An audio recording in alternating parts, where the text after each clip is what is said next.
Saldico. So ito po yung patunay, mga kababayan, na yung ating Pangulo consistent sa kanyang mga statement na kung saan dalhin ng ebidensya. In Leyte, 1st District Representative Martin Romualdez, in relation with the flood control mess in the next 6 to 9 months daw, sabi po ni Ombudsman Jesus Crispin Remulla.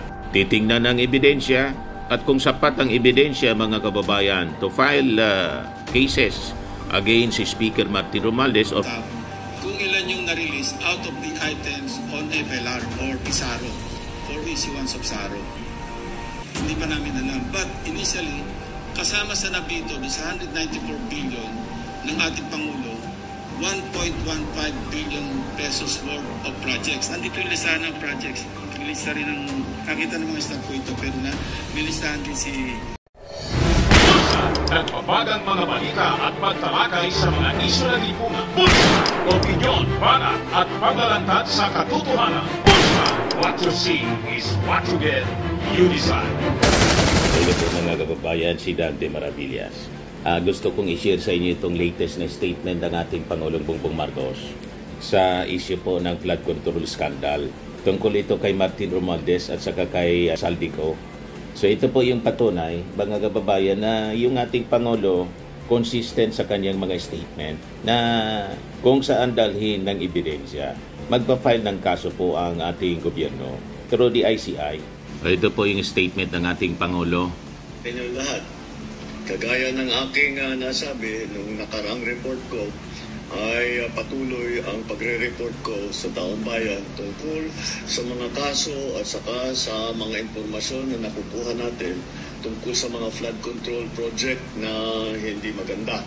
At kaya ngayon ay nais kong ipalaman sa ating mga kababayan na ang ICI at saka ang DPWH ay lahat ng nakuha nila na impormasyon ay ire-refer, ibibigay na sa Ombudsman para imbestigahan ng Ombudsman. Ito ay tungkol sa mga impormasyon ng dating Speaker Martin Romualdez at saka ni Saldico. Pag nakita lahat ng ebidensya, baka mag-file ng kaso ng plunder o anti-graft o indirect bribery. Malakas naman ang loob natin na yung Ombudsman ang ginagawa lamang ay sumusunod sa ebidensya at kung saan tayong dinadala ng ebidensya, doon pupunta ang ating investigasyon. Maraming salamat po sa inyo lahat. So yan po ang statement ng ating Pangulo. Yung mga findings daw, di ba, si Speaker Martin Romualdez, nang imbitahin mga kababayan, dating speaker pala, Martin Romualdez, nang imbitahin ng ICI, mismo siya pumunta doon para mag-cooperate po sa investigasyon. So this time, sabi ng ating Pangulo, sa update po, si Saldico hindi pumunta po pala kasi nasa ibang bansa nga po at ayaw umuwi kasi sabi ng kanyang abogado, may threat sa kanyang buhay. But anyway, kwento nila yon. Dito tayo sa issue kay Martin Romualdez na sabi ng ating Pangulo, lahat ng nakuha na ebidensya ng ICI, ipapasa na po mga kababayan sa Ombudsman. For the Ombudsman to file a case. Kung sufficient yung mga ebidensya laban kay Saldico at saka kay former Speaker Martin Romualdez, then a case will be filed. Patunay lang po na ang ating administrasyon walang kinikilingan. Kahit kamag-anak, kahit pinsan, mga kababayan, kung may ebidensya, ipafile po yung kaso. And this time, ito yung latest din mula sa Ombudsman as reported by GMA po. The Ombudsman will file charges against former Speaker in Leyte 1st District Representative Martin Romualdez in relation with the flood control mess in the next 6 to 9 months daw, sabi po ni Ombudsman Jesus Crispin Remulla. Sabi dito sa report ng GMA, Remulla made the remarks in a forum on the flood control controversy organized by the University of the Philippines College of Law and held at the UP Bonifacio Global City. Remulla added that the Ombudsman are looking at other angles but declined to go into detail. He said the Ombudsman has to go and look at the evidence with the specific violation of the law.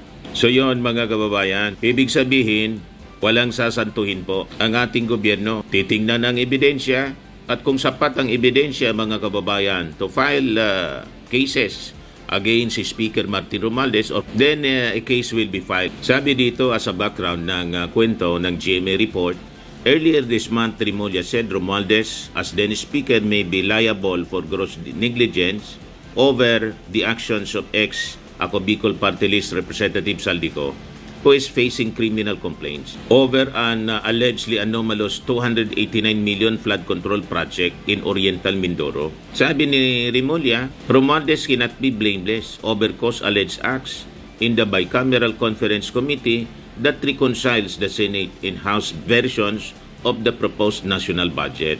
Paano niya yan, Mr. Maravillas? Ang kaso can be filed.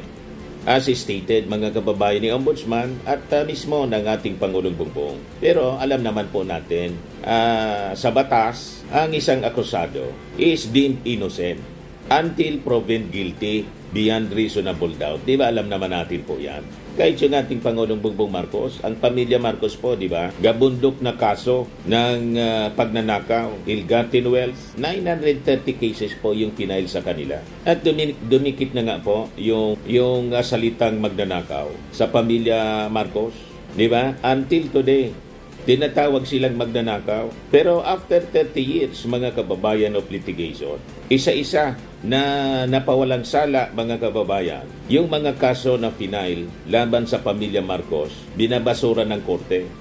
Bakit po? For lack of evidence. Ganun lang po yan. So a person can be accused o pwede siyang kasuhan, mga kababayan, ng kung anong kaso. Pero sa ilalim ng batas, alam naman natin po na ang isang akusado, considered siya as innocent. Inosente pa siya until proven guilty beyond reasonable doubt by a competent court. So hindi nangangahulugan na halimbawa si dating Speaker Martin Romualdez, pinaila ng kaso ng Ombudsman or pinaila ng kaso sa Ombudsman, guilty na po siya. Hindi nangangahulugang ganon, mga kababayan. Di ba po? So maybe si Martin Romualdez will face cases in the Ombudsman or maybe in the Sandigan Bayan for graft or plunder, depende sa makikita, mga kababayan, na ebidensya. Pero hindi nangangahulugan na guilty na siya. And I think si Martin Romualdez naman po will face squarely any case filed against him at hindi po iiwas sa trial. Hindi tulad ng mga Duterte na pinipigil po yung trial. Tulad ng impeachment case na final.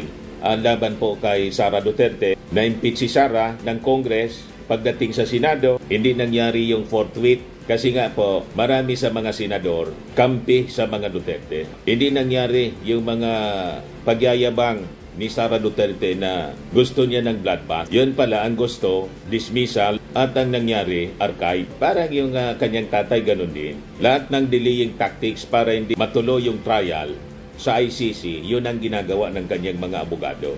Hindi ganon, mga kababayan, sa tingin natin, ang position po ni dating Speaker Martin Romualdez. So they can file a case. Libre ang pag-file ng kaso. Ang pag-prove beyond reasonable doubt is another story. Tama po, mga kababayan. So sabi dito, mga kababayan, sa report ng GMA, last weekend co-released a series of videos in alleged that Romualdez and President Marcos Jr. received up to 56 billion in kickbacks from allegedly anomalous flood control projects.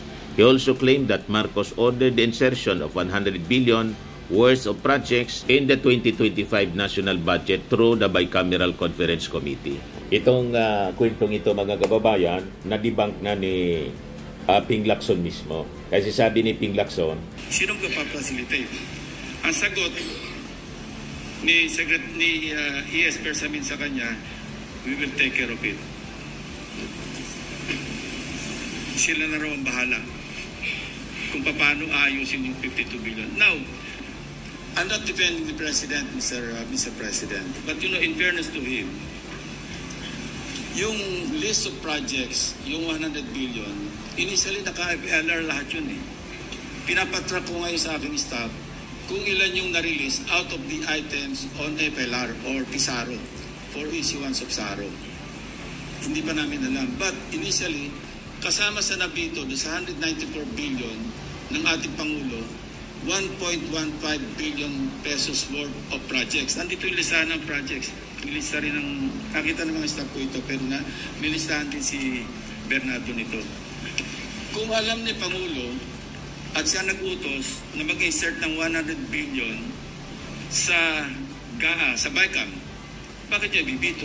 Yan din ang observation ni Your Honor, di ba? Sabi niyo rin, because you also examined. While you were examining respecting the 2025 GAA, we were also busy inspecting. Hindi naman tayo po nag-coordinate, but our findings are practically items na nabito. Saldico list vetoed items. GAA Volume 1C, page 849. Construction of cruise port and facilities package, Puerto Princesa City, 250 million. 800, page 822. Construction of multipurpose building, Government Center, Barangay Gadani, Tayum, Abra. Page 322, construction of riverbank structure including irrigation system, integration of Longpolo River at Sitio Lawaan, upstream, right side, Mall Wall, Cebu, package 3, 100 million. Total 1.15. Kung yung gusto kasi ng iba, paniwalaan natin na sa Pangulo ang nag-insert, nag-utos mag-insert. But it doesn't make sense to me, Mr. President. That's why I'm trying to explain this to our colleagues and to the members of the DBCC family para maliwanagan naman natin, and in the presence of the media, maliwanagan naman natin na hindi kasama ang Pangulo. Kasi common sense, siya nag-utos, ibibito niya. Correct. Siya nag-utos, i-FLR niya. Interjection, Your Honor. Yes, sir. Just for clarity, the handwritten letter was given to the President yesterday. As I think Monday, Mr. President. Yesterday.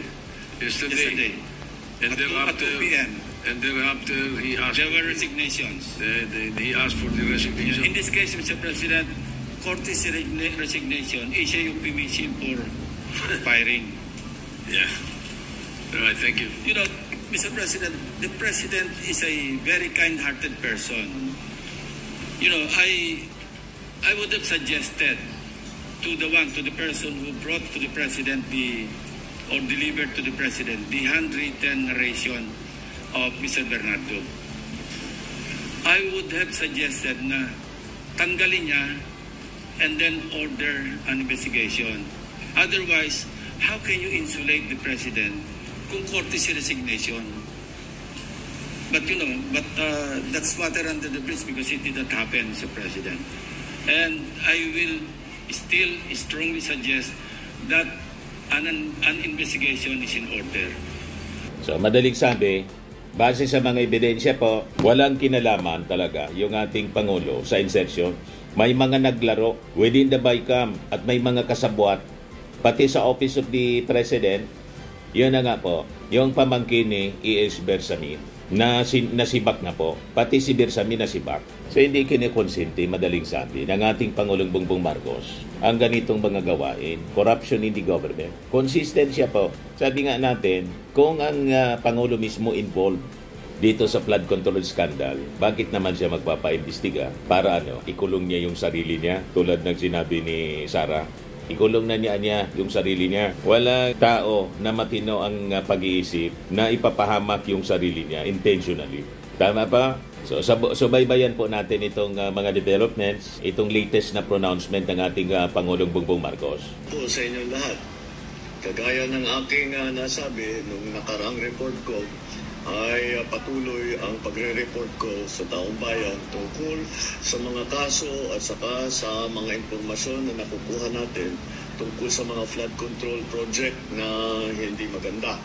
At kaya ngayon ay nais kong ipalaman sa ating mga kababayan na ang ICI at saka ang DPWH ay lahat ng nakuha nila na impormasyon ay ire-refer, ibibigay na sa Ombudsman para imbestigahan ng Ombudsman. Ito ay tungkol sa mga impormasyon ng dating Speaker Martin Romualdez at saka ni Saldico. At nakita lahat ng ebidensya, mag-file ng kaso ng plunder o anti-graft o indirect bribery.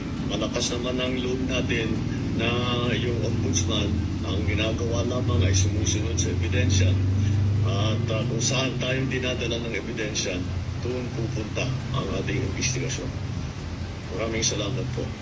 Magandang araw po sa inyo lahat. Okay pa, so yan muna yung ating short video mga kababayan. Ako po si Dante Maravillas. Bye-bye po. God bless. Firmax Firming and Lifting Cream, pinapahid po sa mga pulses in affected area. Mainam po sa paninigas ng mga kaso-kasuan.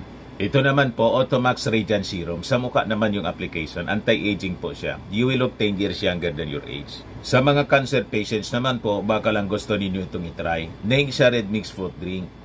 Hindi mo po siya gamot, food supplement siya. Kaya lang, gawa siya mga kababayan sa goji berry. Yung goji berry, may anti-cancer properties.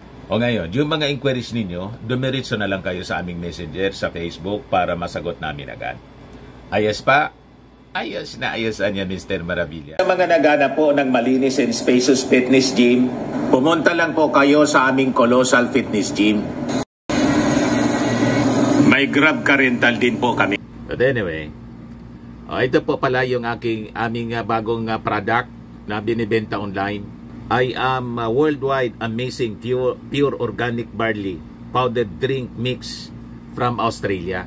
Negosyo to ng aking anak na architect entrepreneur Riz Maravillas. Ayan po. Kontakin na lang po ninyo siya, Riz Maravillas on Facebook. Ang mga health benefits niya, boost immunity, improves digestion, enhance energy levels, packed with antioxidants, prevent cancer. Ito naman po yung bago naming product na binibenta online. Eye Glow Serum, whitening po siya. Tingnan ninyo yung epekto sa aking anak na architect before and now. Yung mga inquiries po ninyo, dumiretso na lang kayo sa kanyang Facebook account, Riz Maravillas.